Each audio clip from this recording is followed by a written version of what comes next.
तव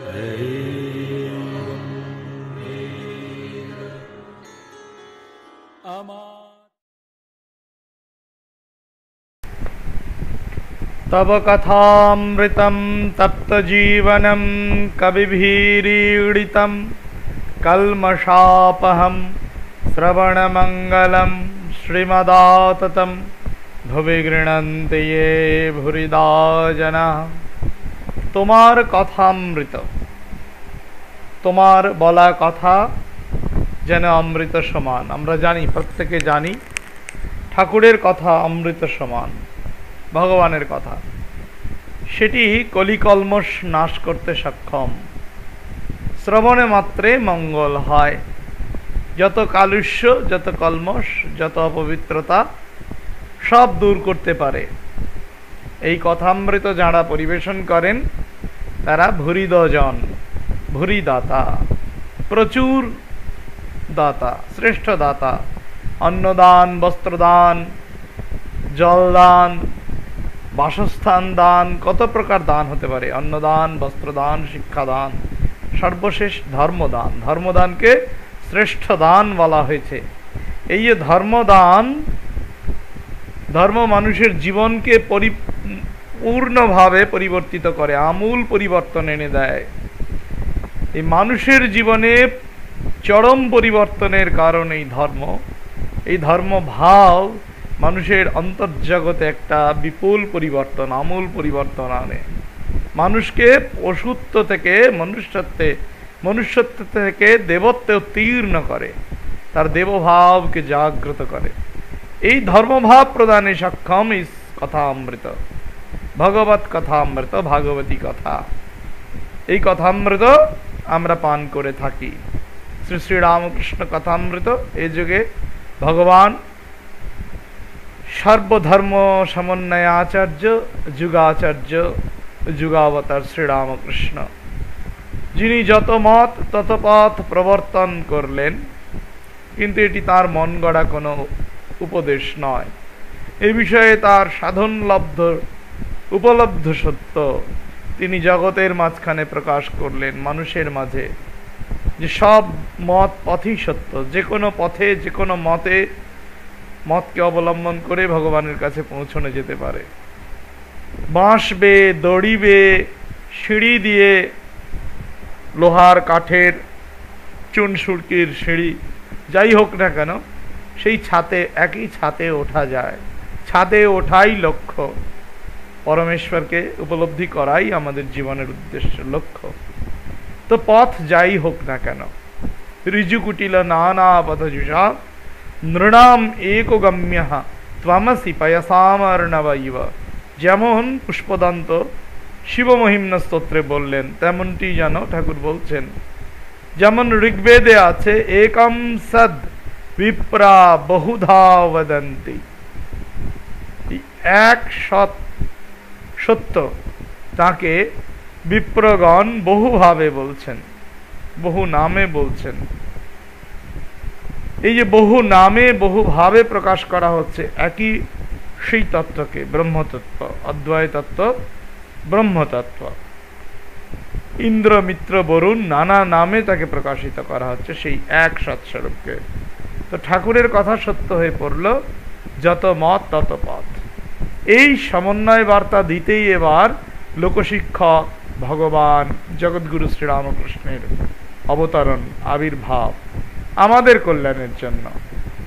যে সত্যের কথা তিনি জগৎ মাঝারে দিয়েছেন, বিভিন্ন পথ বাতলেছেন, বিভিন্নভাবে উপদেশ প্রদান করেছেন। স্বামী বিবেকানন্দ বিদেশে শিকাগো ধর্ম মহাসম্মেলনে, বিদেশের মাটিতে সেই হিন্দু ধর্মের শ্রেষ্ঠত্ব জয়গান গাইতে গিয়ে সকল ধর্ম মত পথ যে সত্য, সেই অমোঘ বাণী প্রচার করে এসেছেন। গুরুদেবের দেখানো, আচার্যের দেখানো সেই পথ, সর্বধর্ম সমন্বয়ের পথ তিনি অনুসরণ করেছেন। তো এবার আমরা দেখব শ্রী শ্রী রামকৃষ্ণ কথামৃত, যা পান করে আমরা নিত্যই মানসিকভাবে পুষ্ট হচ্ছি। মানসিক, নৈতিক, চারিত্রিক বল আমাদের বৃদ্ধি পাচ্ছে বা পাবে। পেতে চলেছে। আমরা আধ্যাত্মিকতার পথে এগোচ্ছি ধীরে ধীরে, যেভাবে যতটুকু পারছি, যার যেমন ক্ষমতা সেভাবে আমরা এগোচ্ছি। এই যে এগোনোর যে একটা প্রচেষ্টা, সে কাজে কিন্তু সহায়তা করছে ভগবানের মুখনিসৃত এই উপদেশগুলো। এই যুগে শ্রী শ্রী রামকৃষ্ণ কথামৃত যেন সেই ব্যাসদেবের লেখা শ্রীমদ্ ভাগবত।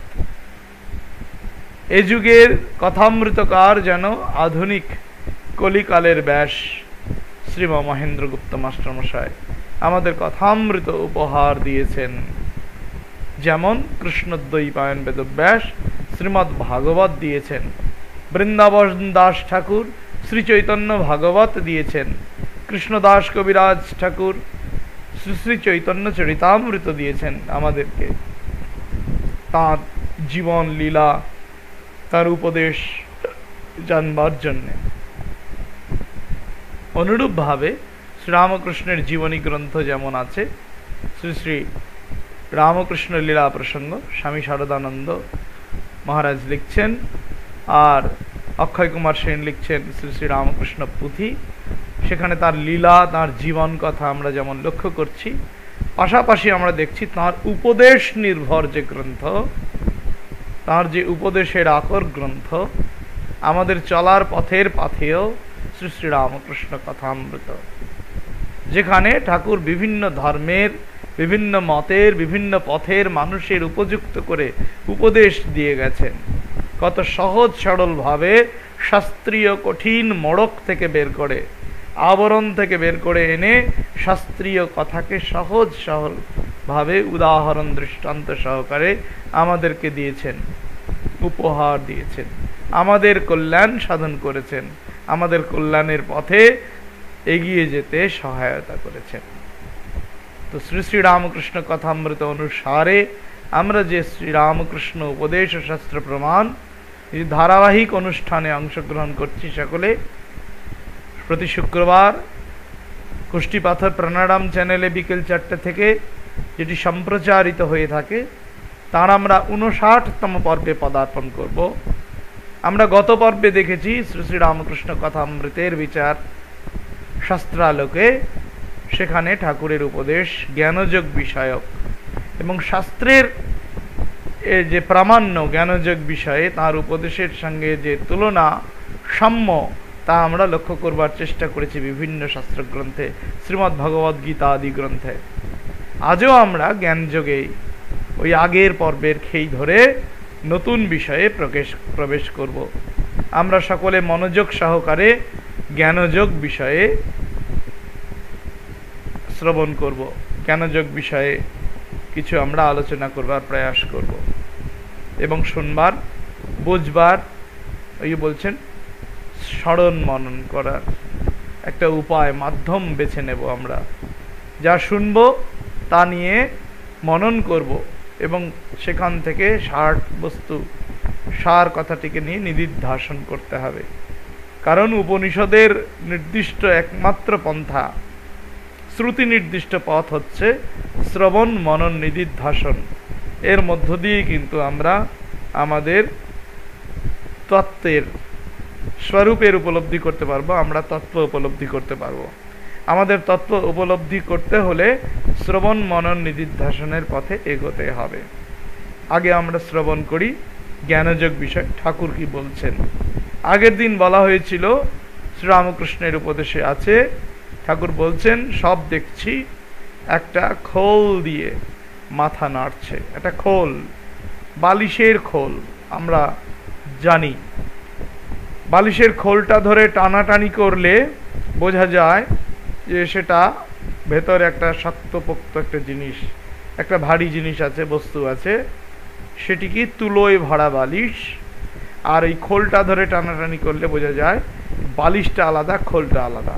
খোলটা ধরে যখন আমরা বালিশটাকে উঁচু করি, হাতে তুলে নিই, তখন দেখি খোলটা বালিশ থেকে আলাদা। আমরা বেশ বুঝতে পারি যে খোলের মধ্যে বালিশটা কেমন নড়াচড়া করছে, আর খোলটা যেন আলাদা,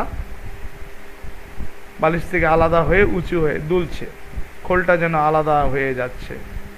খোলটা আলাদা বালিশ থেকে আমরা বেশ বালিশ হাতে নিয়ে বুঝতে পারি। সেই উদাহরণটা আমরা বুঝে নিয়ে আমরা বুঝতে পারবো ঠাকুরের এই কথাটি। ঠাকুরের উপলব্ধি হচ্ছে, ঠাকুর দেখছেন যে এক একটি দেহ এক একটি খোল। এই খোলটার মধ্যে যে পরমেশ্বর, যে ঈশ্বর প্রত্যগাত্মা রয়েছেন, সেই প্রত্যগাত্মা স্বরূপত কি প্রত্যেক দেহে ভিন্ন ভিন্ন, সেই প্রত্যগাত্মা স্বরূপত এক, সেই পরমাত্মার অংশ।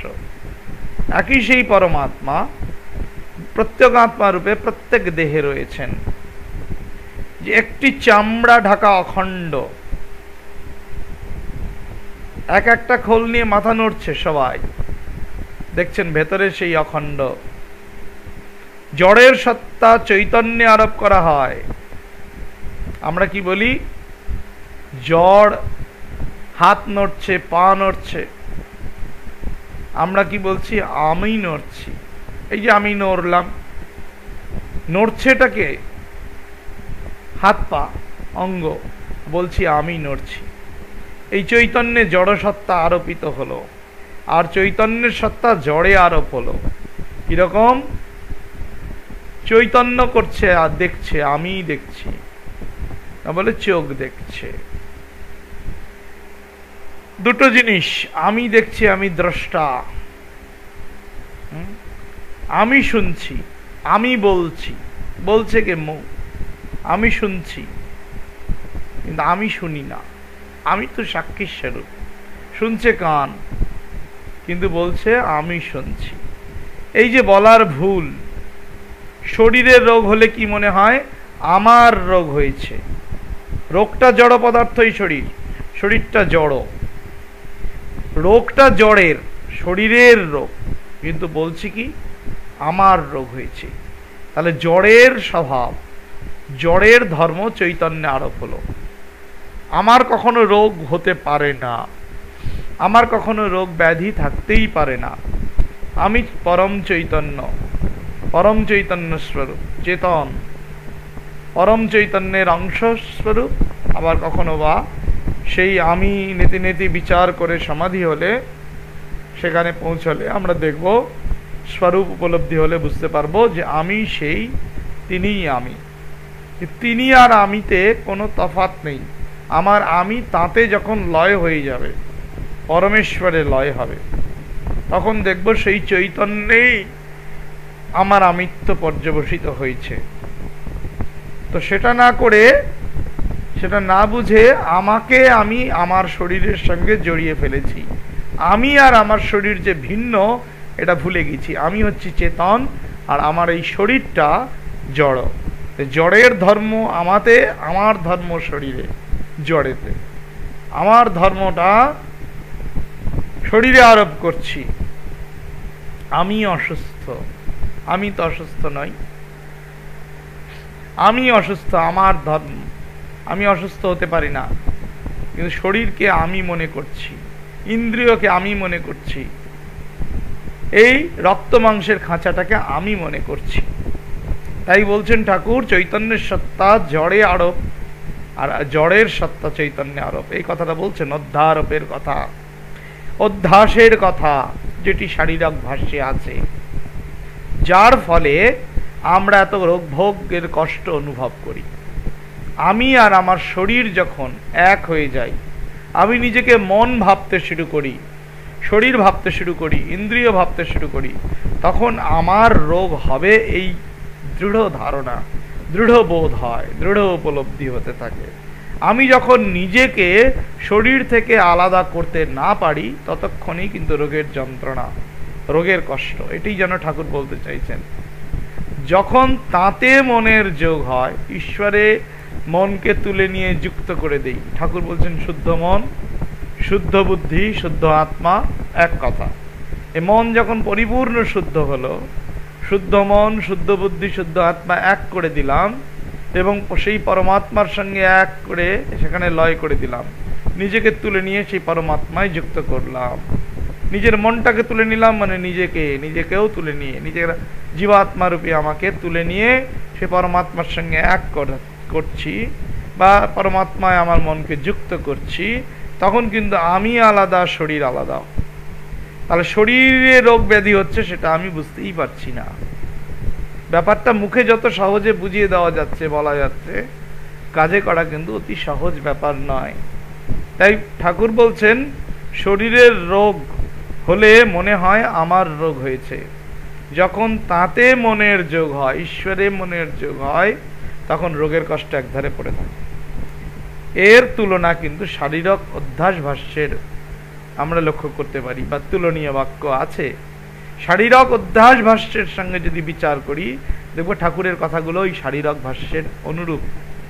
শঙ্করাচার্যের বলা সেই ব্রহ্মসূত্রের অধ্যাস ভাষ্য, যেটাকে শারীরিক ভাষ্য বলা হয়, শরীর সংক্রান্ত ব্যাপারগুলো এখানে রয়েছে। দেখব আমরা, পুত্র ভার্যাদেষু বিকলেষু সকলেষু বা আহমেব বিকলাহ। পুত্র ভার্যাদিকে আমি মনে করছি। পুত্র ভার্যাদির কষ্ট হচ্ছে মানে আমার কষ্ট হচ্ছে।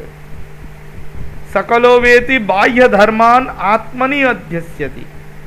বাইরের ধর্মগুলোকে নিজের মধ্যে, আত্মাতে, চৈতন্যের কোনো জড় দুঃখ কষ্ট নেই।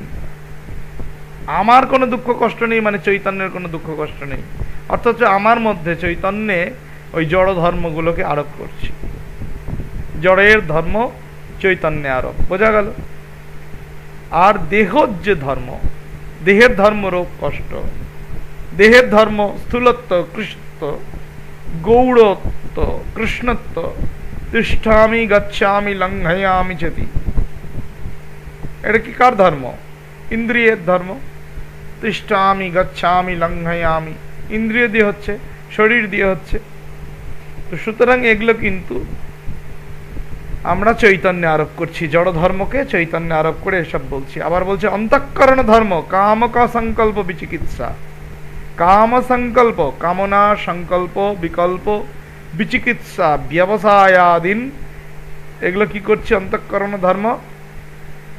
আমি দুঃখী, আমি সুখী, আমার খুব কামনা হচ্ছে, খুব ইচ্ছে হচ্ছে ওকে দেখতে, আমার খুব মিষ্টি খেতে ইচ্ছে হচ্ছে, আমার হচ্ছে না, এটা মনের হচ্ছে। কিন্তু মনের ধর্মকে আমরা আমার ধর্ম বলে ভাবছি। এবং এই রূপে অহং প্রত্যয়ীনাম অশেষ স্বপ্রচার সাক্ষিণী। অহং প্রত্যয়ী যে বিশ্বাস, অহংকার যে, অহংকারা যে বিশ্বাস, অহং রূপে যে অনুভব, সেটাকেও অশেষ স্বপ্রচার সাক্ষিণী প্রত্যগাত্মনি অধ্যস্য তং প্রত্যগাত্মানম সর্বসাক্ষিণম তদ্বিপর্যয়েণ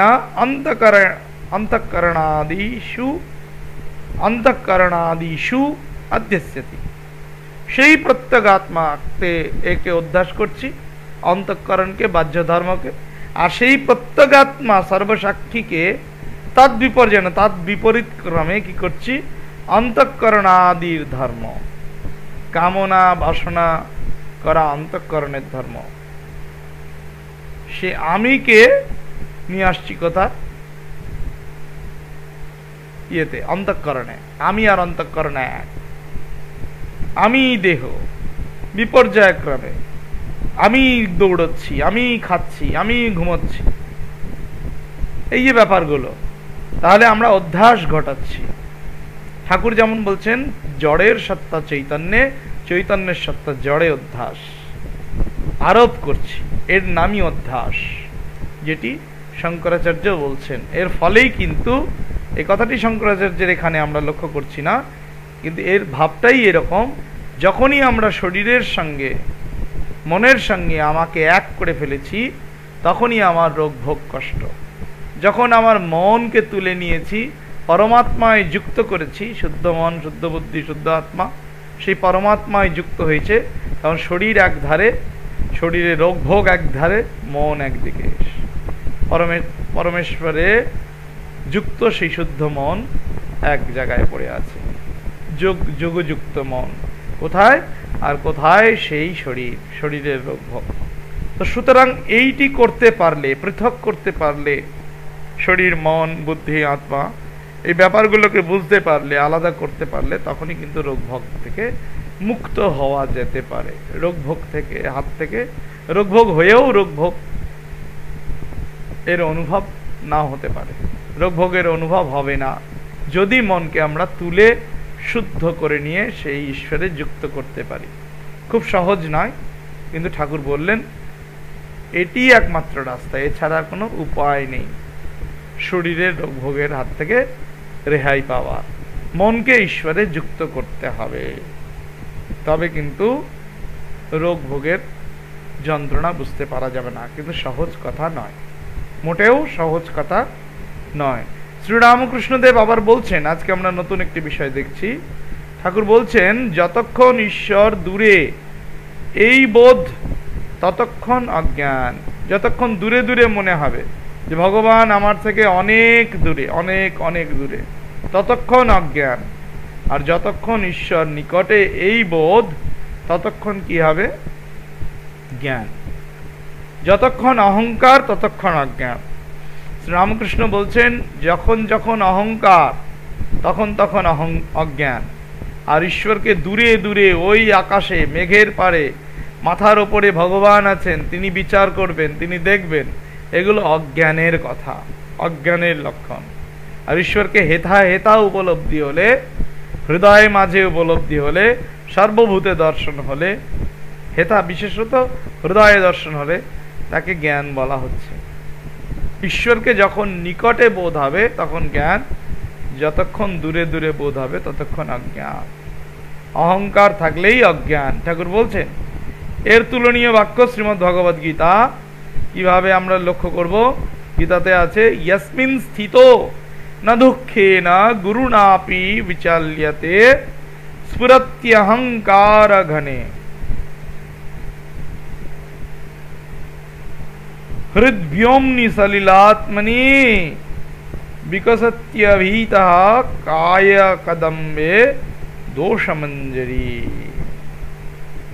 অহংকার থাকতে যে মুক্তি নেই, অহংকার থাকলে যে অজ্ঞান হবে, এটি যোগ বাশিষ্টে আছে। বিকসত্যভীতঃ কায় কদম্বে, শরীর রূপ কদম্ব বৃক্ষে দোষের মঞ্জরি দেখা যায়।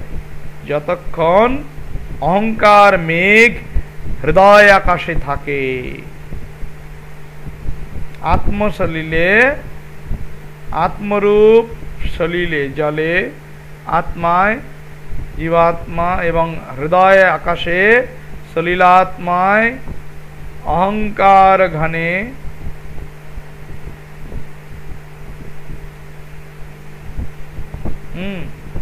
অহংকার মেঘ যতক্ষণ স্ফুরিত হয়, বিকসত্যভীতঃ কায় কদম্বে, তখন কি হয়? দোষমঞ্জরি, দোষের মঞ্জরি, দোষের মুকুল, দোষরূপ মুকুল, এই দোষের কদম ফুল, দোষযুক্ত কদম্ব এই শরীর কদম্ব বৃক্ষে, শরীর বৃক্ষে বিকশিত হয় যতক্ষণ যতক্ষণ অহংকার থাকে। তাহলে দোষ থাকলে অবিদ্যা থাকবে, অবিদ্যা আছে মানে অজ্ঞান আছে। ঠাকুর বলছেন ঈশ্বর কাছে হলেই, বোধ হলেই ঈশ্বরকে বোধে বোধ করা যাবে, তখন জ্ঞান হবে। আর জ্ঞান হলে কি হবে? সেই জ্ঞান লাভ হলে অজ্ঞান বিদূরিত হবে। ঈশ্বর নিকটে বোধ হলে গুরু দুঃখেও বিচলিত হবে না। এই জন্য ভাবটা শ্রীরামকৃষ্ণের উপদেশে আমরা লক্ষ্য করছি যে অতি দুঃখে বিচলিত হবে না, অধীর হয়ে যাবে না। কখন? যখন ঈশ্বর কাছে বলে বোধ হবে। এই ভাবটা আমরা শ্রীমদ্ ভগবদ গীতায় লক্ষ্য করতে পারছি। সরাসরি এই কথাটি না থাকলেও, ঈশ্বর নিকটে বা দূরে এই বিষয়ে গীতার এই শ্লোকটিতে না থাকলেও, উল্লেখ না থাকলেও এই ভাবটা রয়েছে। ভাবগত সাম্য আমরা লক্ষ্য করতেই পারছি। ঠাকুর বলছেন অহংকার থাকতে মুক্তি নাই। বৃহদারণ্যক উপনিষদ কি বলছেন? অন্যোসৌ অন্যোহমস্মি ইতি না সাবেদা। অহংকার, উনি আলাদা আমি আলাদা, সে এরূপ কিছুই জানে না। সে জানে না যে উনি আলাদা, ওই আলাদা, ঈশ্বর আলাদা আর আমি আলাদা। এই ভেদ যতক্ষণ, ততক্ষণ কিন্তু অহং রয়েছে। মানে আমি আর ঈশ্বরে, আমাতে আর ঈশ্বরে যখন ভেদ আছে ততক্ষণ অহং রয়েছে। অহংকার রয়েছে ততক্ষণ মুক্তি নাই। আর অহংকার গেলেই অভিন্ন দর্শন হবে, এক বোধ হবে, আমার আমিত্ব থাকবে না, নাহং নাহং তুহু তুহু, এই যে ঠাকুর বলেছেন, তখনই মুক্তি আছে। শ্রী শ্রী রামকৃষ্ণ কথামৃতে বৃহদারণ্যক উপনিষদ এই কথাই বলছেন, ভেদ দর্শন থাকতে মুক্তি হবে না, তার উপলব্ধি হলো না। এই ভাবটা বৃহদারণ্যকে আছে। যেমন শ্রীরামকৃষ্ণ বলছেন, নিচু হলে তবে উঁচু হওয়া যায়। চাতক পাখির বাসা নিচে, কিন্তু ওঠে খুব উঁচুতে। বলছেন চাতক পাখির বাসা কোথায়? নিচে, কিন্তু নিচু হলে তবে উঁচু হওয়া যায়। চাতক পাখির বাসা নিচে, কিন্তু ওঠে খুব উঁচুতে। উঁচু জমিতে চাষ হয় না, খাল জমি নাই, খাল জমি চাই, তাতে জল জমে তবে চাষ হয়। তেমনি তার কৃপা বাড়ি, যেখানে অহংকার সেখানে জমে না। শ্রীমদ্ ভাগবত এর প্রমাণ কি বলছেন? নবৈকাদশ পঞ্চত্রিন ভবান ভূতেষু येन वै इक्षेताथैकमप्येषु तज्ज्ञानं मम निश्चितम्। नव एकादश पञ्चत्रिन भवान भूतेषु येन वै इक्षेत अथ एकमप्येषु तज्ज्ञानम्।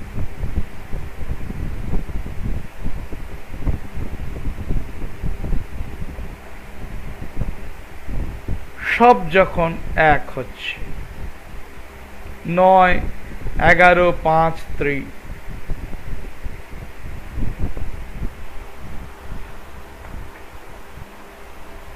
এই সব কিছুর মধ্যে যখন একত্ব দর্শন হচ্ছে, 9টি,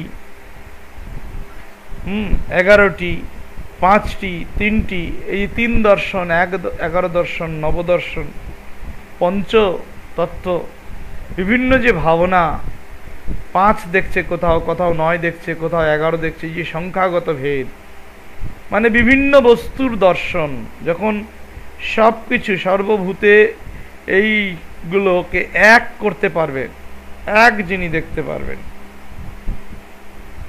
হ্যাঁ, সমস্ত ভূতে, এই সমস্ত ভূতে, এই সমস্ত 9, 11, 5, 3, যিনি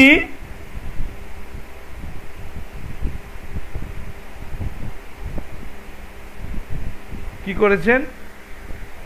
এক করেছেন, এই সমস্তকে তত্ত্বকে এক দেখেছেন, এক দর্শন করতে পেরেছেন, সেটি দর্শন, সেটি জ্ঞান। ওই যে ঠাকুর বলছেন না, এক জ্ঞান জ্ঞান, নানা জ্ঞান অজ্ঞান, সেটি জ্ঞান, এটি আমার নিশ্চয়। শ্রীমদ্ ভাগবতের 11 স্কন্ধে, শ্রীমদ্ ভাগবতে এরকম আছে, বলছেন তাতে তেমনি তার কৃপা বাড়ি হলে যেখানে অহংকার সেখানে জমে না, তেমনি তার কৃপা বাড়ি যেখানে অহংকার সেখানে জমে না। খাল জমি লাগবে, নিচু হতে হবে, এই ভাবনা। তো যাই হোক, ঠাকুর বলছেন দিনহীন ভাবি ভালো।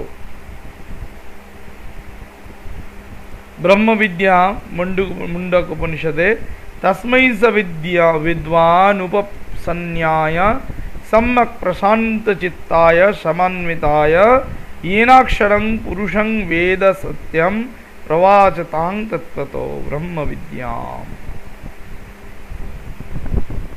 প্রশান্ত চিত্ত, সমগুণযুক্ত, সমান্বিত, এই রকম উপসন্ন্যকেই সেই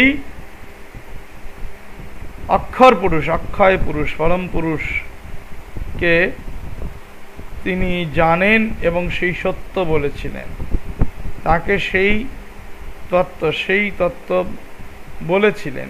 কাকে বলা যায়? যিনি প্রশান্ত চিত্ত, সমগুণ সম্পন্ন, তারই বোধে বোধ হয়, যার শান্ত স্বভাব, সমগুণ যুক্ত। দিনহীন ভাব মানে কিন্তু খেলনা নয়, দিনহীন ভাব মানে দীনতার একেবারে মেদাটে ভাব নয়।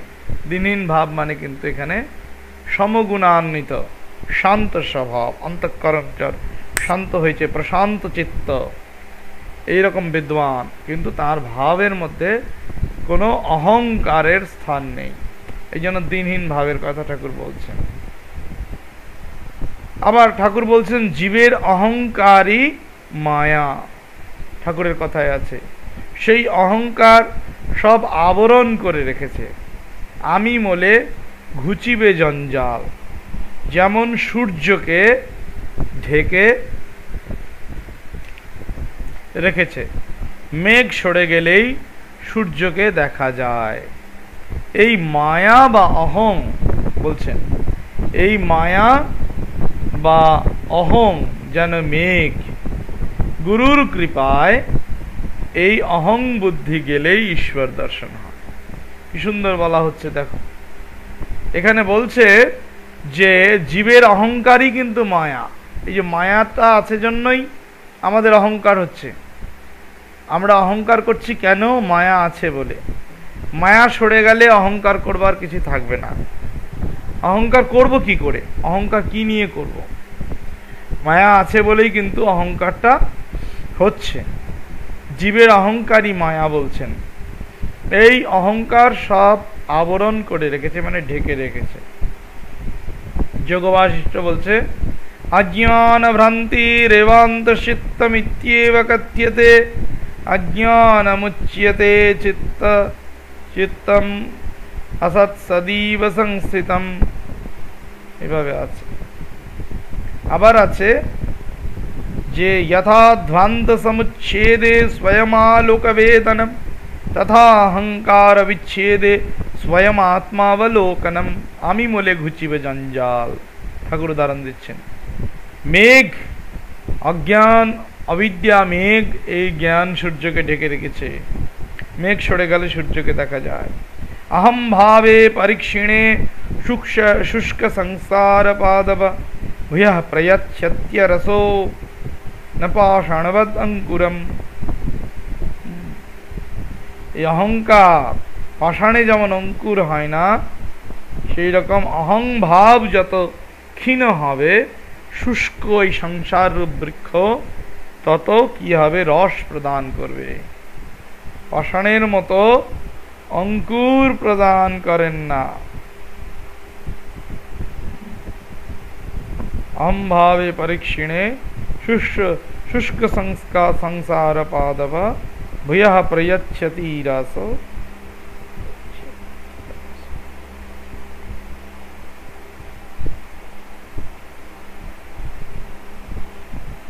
হ্যাঁ, এই ব্যাপারটা বুঝতে হবে। ঠাকুরের এই কথার যে ভাব, যে আমি মোলে ঘুচিবে জঞ্জাল, অজ্ঞানম अहम भावे परीक्षिणे शुष्क संसार पादव भूयः प्रयच्छति रसो न पाषाणवद् अंकुरम तथा अहंकार विच्छेदे स्वयं आत्मावलोकनम। আমি মোলেই ঘুচবে জঞ্জাল, মানে যত অজ্ঞান অবিদ্যা বিদূরিত হবে, আত্মদর্শন হবে, আত্মোপলব্ধি হবে, সূর্যকে দেখা যাবে। মেঘ সরে গেলে, অহংকার রূপ মেঘ সরে গেলে সূর্যকে দেখা যায়। এই মায়া বা অহংকার যেন মেঘ, যে বলছে সুরত্যহংকার ঘনে হৃদ্যম্নি সলিলাত্মনি সংসার রজনী দীর্ঘা মায়া মনসি মোহিনী। এই সংসার রূপ রজনী, অন্ধকার, মায়া মনে মোহিনী। মায়া মনে, মায়াযুক্ত মনে এই মোহিনী সংসার রজনী, দীর্ঘ মোহিনী রাজনী, দীর্ঘ রজনী, সংসার রজনী, এই মোহযুক্তা, মোহকারিণী, মোহ করি এই সংসার রজনী দীর্ঘ। কখন? যতক্ষণ মনে মায়া রূপ মেঘ আছে, মায়া বা অহং রূপ মেঘ আছে। গুরু কৃপায় এই মায়া দূর হলে, অহং বুদ্ধি গেলে ঈশ্বর দর্শন হবে। অহংকার যদি গুরু কৃপায় সরে যায়, মায়া সরে যায়, তবে আত্মদর্শন হবে, ঈশ্বর দর্শন হবে। বলছে কি আছে? ততো অহংকার দোষেণা কিরাতেনেব বাগুরা। অহংকার, অহংকার দোষেই কিরাত যেমন বাগুরক ধরছে পক্ষী, এই অহংকারের দোষেই আমরা আমাদের স্বরূপকে উপলব্ধি করতে পারছি না, এটি দর্শন করতে পারছি না। যেন এই ভাব যোগ বাশিষ্ঠে যেমন ঠাকুর বলছেন, গুরু কৃপা হলে, ঈশ্বরের ইচ্ছা হলে, ঈশ্বরের কৃপা হলে এই অহং বুদ্ধি বিদূরিত হবে এবং দূর হলেই আত্মোপলব্ধি হবে, ঈশ্বর দর্শন হবে। এই বিষয়ে কোনো সংশয় নেই। ঠাকুর বলছেন অহংকার করা বৃথা, ধন মান যৌবন কিছুই চিরকাল থাকবে না। একটা মাতাল দুর্গা প্রতিমার রূপ ও সাজগোজ দেখে বলেছিল, মা যতই সাজো না কেন, যতই কেন সাজগোজো, 3 দিন পরে তোকে টেনে গঙ্গার জলে ফেলে দেবে। তাই বলি যজই হও আর যেই হও, সব 2 দিনের জন্য। তাই অভিমান অহংকার ত্যাগ করতে হয়। এসব অহংকার করা 2 দিনের অহংকার, 2 দিনের জন্য অহংকার করতে নেই। এই উপদেশ আমরা শ্রী শ্রী রামকৃষ্ণের মুখ থেকে পাচ্ছি, মুখপদ্ম বিনিসৃত এই উপদেশ আমরা লক্ষ্য করছি। আমাদের পরম কল্যাণকর এই উপদেশ আমরা যতই পালন করবার, মেনে চলবার চেষ্টা করব, সেভাবে জীবনটাকে তৈরি করব, উপদেশ অনুসারী করব, ততই আমাদের কল্যাণ। 2 দিনের এই শরীর নিয়ে এই ধন মান সম্মান পরিবার এগুলো নিয়ে অহংকার না করাই ভালো, শ্রেয়। আর এগুলো নিয়ে অহংকার করা মূঢ়ামি, এর মতো মূঢ়তা মূর্খামি আর কিছুতেই নেই। শাস্ত্র তার প্রমাণ। সর্বা এব মুখে ফল্গু বিভবা ভূত জাতয় দুঃখায়েব দুরন্তায় দারুণা ভোগভূময় আয়ুরত্যন্ত চপলম মৃত্যু একান্ত নিষ্ঠুর আয়ু অত্যন্ত চপলম বলছেন। তারুণ্যঞ্চাতি তরলম বাল্যম জড়তয়া হৃতম, জড়তা জাঢ্য বাল্যকে হরণ করে, যৌবনকে হরণ করে। অহংকার কলঙ্কায় বুদ্ধয় পরিপেলবঃ, অহংকারে যুক্ত হয়ে বুদ্ধি কি হয়? বিনষ্ট হয়। এই বুদ্ধি নষ্ট হয়ে আমরা অহংকারী হই। অহংকার কলঙ্কের জন্য বুদ্ধি হচ্ছে পরিপেলক। এইগুলো উদাহরণ শাস্ত্রের সঙ্গে ঠাকুরের বলাই উদাহরণ যেন মিলে যায়, ভাবগতভাবে অনেকটা আক্ষরিকগতভাবে। অনেক জায়গায় আক্ষরিকভাবে মিলছে, আর বেশিরভাগ ক্ষেত্রেই ভাবগত সাদৃশ্য সাম্য আমরা লক্ষ্য করছি। ঠাকুর বলছেন ঈশ্বর যদি কৃপা করেন মায়া দরজা খুলে দেবে। ওই যে গীতায় আছে, মায়া মেতাম তরন্তিতে মামেব ইয়ে প্রপদ্যন্তে, আমাকে যে কৃপা পাওয়ার জন্য প্রার্থনা করে, আমাকে যে তৃপ্ত করে, তুষ্ট করে, মানে আমি যার প্রতি প্রসন্ন হই, এই ভাবটা এখানে রয়েছে। মামেব ইয়ে প্রপদ্যন্তে, যারা যারা আমাকে তুষ্ট করে, আমার ভজনা করে, আমার শরণাগত হয়ে একনিষ্ঠভাবে ভজনা করে, তাদের প্রতি আমি কৃপা পরবশ হয়ে দরজা খুলে দিই এবং তারা আমার মায়াকে অতি সহজেই, মায়া নদীকে অতিক্রম করে যায়। মায়া আমি তাম তরন্তিতে, ঈশ্বরের কৃপা হলে মায়া দ্বার ছেড়ে দেন। এর প্রমাণ আমরা গীতায় পেলাম।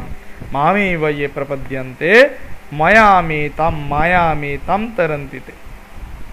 যেমন উদাহরণ দিচ্ছেন, এই উদাহরণ শ্রীমদ্ ভগবদ গীতায় এখানে দেয়া নেই, কিন্তু ঠাকুরের এই উদাহরণ সহকারে আমরা যদি এই উপদেশ চর্চা করি, তত আমার ধারণাটা স্পষ্ট হবে, আমাদের ধারণা দৃঢ় থেকে দৃঢ়তর হবে। আমরা এই উপদেশের ভেতরে প্রবেশ করে সারকে গ্রহণ করে, উপদেশকে ধারণা করে সাধন পথে এগিয়ে যেতে পারবো, আমরা ভগবানের কৃপা লাভের অধিকারী হব। এ আমাদের বিশ্বাস নিয়ে আমাদের এগোতে হবে। ঠাকুর কি সুন্দর উদাহরণ দিচ্ছেন। যেমন দারোয়ানরা বলে, বাবু হুকুম দিন, ওকে দাঁড় ছেড়ে দিচ্ছি। দারোয়ানরা কি বলে? আপনি হুকুম দেন, আমি দাঁড় ছেড়ে দিচ্ছি। বাবু হচ্ছেন সেই ঈশ্বর পরমেশ্বর, আর মায়া হচ্ছেন যেন তার দারোয়ান। মায়া হচ্ছে ঈশ্বরেরই শক্তি, এই ঈশ্বরের শক্তি মায়া ঈশ্বরের দারোয়ান রূপে কাজ করছেন, দ্বার রক্ষী রূপে। এবং এই দ্বার রক্ষী দ্বার খুলে দেবেন, দরজা ছেড়ে দেবেন, ভেতরে যেতে দেবেন যদি ঈশ্বর হুকুম দেন। বাবু মানে ঈশ্বর। পরমেশ্বরকে কৃপা পেলে, পরমেশ্বরকে তুষ্ট করতে পারলে, পরমেশ্বরের যিনি কৃপা পেয়েছেন তিনি পরমেশ্বরের নির্দেশে পরমেশ্বরকে উপলব্ধি করতে পারেন, দর্শন করতে পারেন এবং মহামায়া তার দরজা ছেড়ে সরে দাঁড়ান, তার দরজা খুলে দেন, তাকে ভেতরে তত্ত্বজ্ঞানে প্রবেশ করবার অধিকার প্রদান করেন। আজ এই পর্যন্ত। ওম নিরঞ্জনম নিত্যামনন্তরূপম ভক্তানুকম্পা দ্রুত বিগ্রহং বৈ ঈশাবতারম পরমেশমীড্যম तं रामकृष्णं शिरसा नमामः। ओम शांति शांति शांति। हरिः ओम तत्सत्। श्रीरामकृष्णार्पणमस्तु।